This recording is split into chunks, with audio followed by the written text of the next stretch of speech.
atau gimana? Ada yang lain misalkan yang jenengan ketahui kan sama Pak Toto kan bekerja sama. Jadi kita tahunya kemudian hasilnya dengan berbagai macam perubahan itu akhirnya kan ada masyarakat yang meningkat ekonominya. Dan saya hanya butuh contoh satu orang saja Pak, kira-kira itu siapa, punya usaha apa sekarang. Kalau saya melihat secara umum Pak, kalau ke produk di Parangkubito itu bisa keluar satu pintu Pak, suatu contoh cabai jamu. Insya Allah nanti harganya bisa kita mainkan. Atau toh nanti suatu gula Jawa, itu khususnya di Guntur Harjo ini Pak, kalau bisa bersatu menjualnya satu pintu, insya Allah bisa meningkat lagi. Kalau secara individu, perorangan saya tidak bisa mengatakan. Yang secara umum kami lihat garis besarnya kurang kebersamaan di antara pengusaha tersebut ini. Kalau usaha kelompoknya bersama.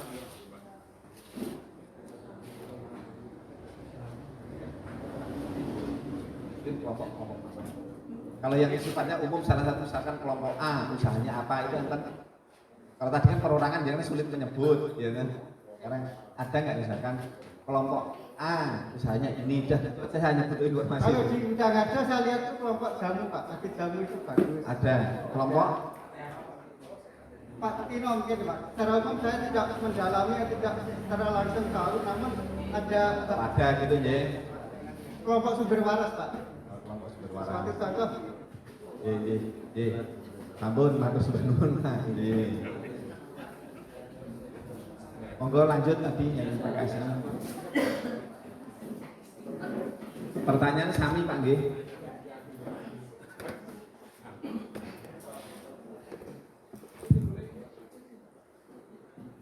Terima kasih waktu yang diberikan kami. Bismillahirrahmanirrahim. Assalamualaikum warahmatullahi wabarakatuh.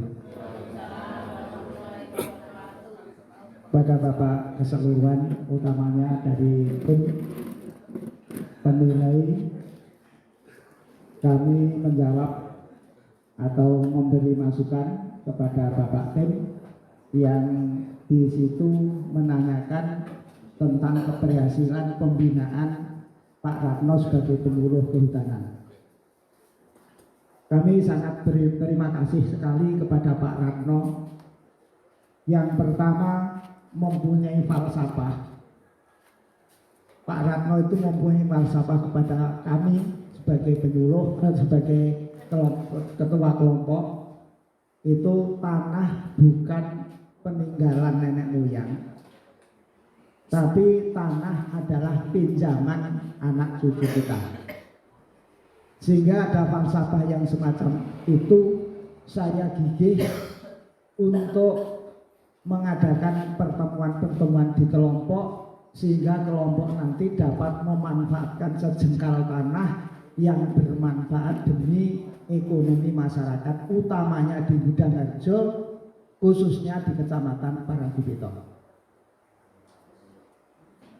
Yang pertama, yaitu sebelum Pak Ratno datang di Parangkubito sebagai penyuluh kehutanan, kami sudah bekerja dengan tulus ikhlas, membanting tulang, membina kepada masyarakat, yaitu tentang adanya penghijauan, pembuatan teras ering, dan penanaman cabai jamu.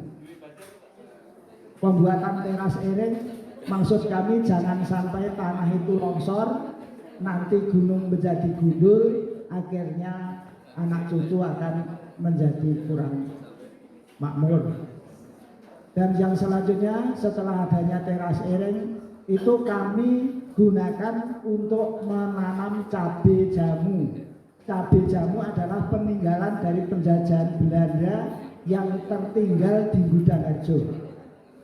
Setelah kita lihat tanaman itu kok sangat berguna, sebab tahun 1979 itu orang-orang di Gudang Harjo kena penyakit, yang penyakitnya itu adalah penyakit kulit. Setelah ada penyakit kulit itu rasanya pedas, digunakan untuk obat. Ya. Setelah lama kelamaan tanaman cabai banyak, yang selanjutnya setelah banyak itu ada penyuluh yang datang, utamanya Pak Ratno, dinas di situ, menyelidiki tentang adanya tanaman itu, sehingga langsung dibina oleh Pak Ratno. Tanaman cabai itu dibudidaya sampai tahun 2015. Pada tahun 2015 kami sebagai ketua kelompok tani, setelah dibina, setelah dibimbing, sehingga kita bertemu dengan Pak Bambang yang ada di Sidomuncul, sehingga saya memamerkan tanaman cabai yang ada di Budangarjo. Hasilnya sangat bagus, itu adalah ditinjau oleh Sidomuncul. Setelah itu Pak Ratno membina terus menerus, akhirnya untuk pengembangannya memberikan bibit berupa polybag, sehingga saya kembangkan dengan masyarakat kami. Sehingga masyarakat di Budangarjo itu semua sudah menanam cabai jamu. Setelah itu tahun 2015 kami sudah kerjasama dengan Sidomuncul, sampai tahun 2018 cabai jamu yang kami setor kepada Sidomuncul sudah 9 ton.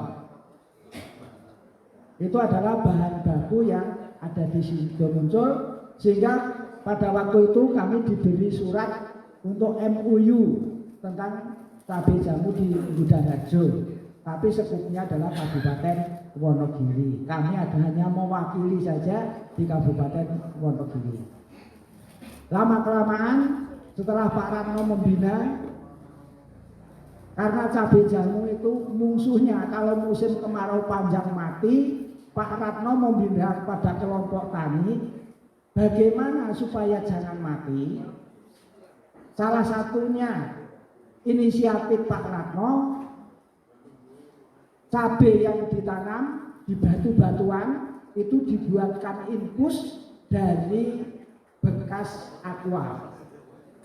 Dari beras aqua dimasukkan air di lubang kecil, digantung pada batang cabai, sehingga setiap hari menetes, akhirnya selalu hidup.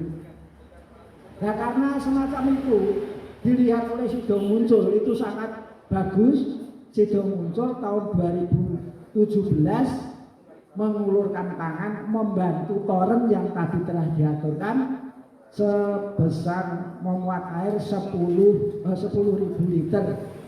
Kami taruhkan di gunung dan kami alirkan untuk menetesi cabai-cabai yang ada di lingkungan. Sehingga karena tahun 2019 itu adanya COVID dan banyaknya hujan yang sangat lebat, akhirnya cabai itu agak rontok dan hasilnya kurang memuaskan. Sampai sekarang cabai jamu yang ada di Budangarjo khususnya, umumnya di Parangkubuto, hasilnya sangat merosot sekali. Yang pemasarannya biasanya satu paing atau satu hari itu mendapat 6 ton, sekarang itu hanya beberapa kuintal saja karena buahnya busuk, batangnya kering, yang sekarang baru semi kembali. Ini atas pembinaan Pak Ratno. Selain adanya cabai, juga penanaman kelapa.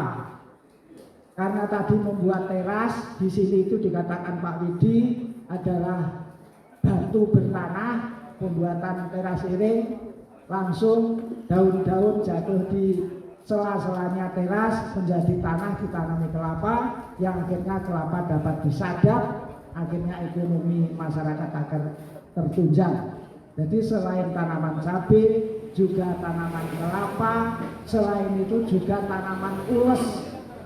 Ules itu sejenis cabai yang dibantukan ditanam di sela-selanya batu. Dan nanti kalau Bapak berkenan melihat lokasi yang kami aturkan, kami siap mengantarkan ke lokasi tersebut. Jadi kami mengatakan bahwa Pak Ratno sebagai penyuluh kehutanan, khususnya di Desa Budangarjo, sangat senang sekali Pak Ratno. Jadi tiap-tiap minggu, tiap-tiap bulan itu pasti datang ke kelompok-kelompok membina tentang demi kemajuan masyarakat di Parangkubito umumnya, khususnya di Gudanarjo. Karena di sini adalah masyarakatnya masyarakat tertinggal, jangan sampai ketinggalan dengan masyarakat yang lain. Pak Ratno adalah kita katakan penduluh yang andalan bagi kita, kelompok yang dibina. Terus hasilnya secara khusus ini yang menampung tentang adanya panen cabai. Selain itu adalah tanaman jamu yang lain, itu tanaman sembung, sambiloto, sama sembuan, juga oyot alang-alang, ini juga termasuk binaan Pak Ratno untuk membuat jamu. Demikianlah yang dapat kami aturkan, kurang lebihnya mohon maaf, dan nanti kalau ada pertanyaan lagi kami kalau dapat menjawab kami jawab pada Bapak Tim. Yang mudah-mudahan atas binaan Pak Ratno yang kami aturkan ini nanti Bapak Tim berkenan untuk mengangkat Pak Ratno agar Parangkubito menjadi cerah, maju dan adil. Terima kasih. Wassalamualaikum warahmatullahi wabarakatuh.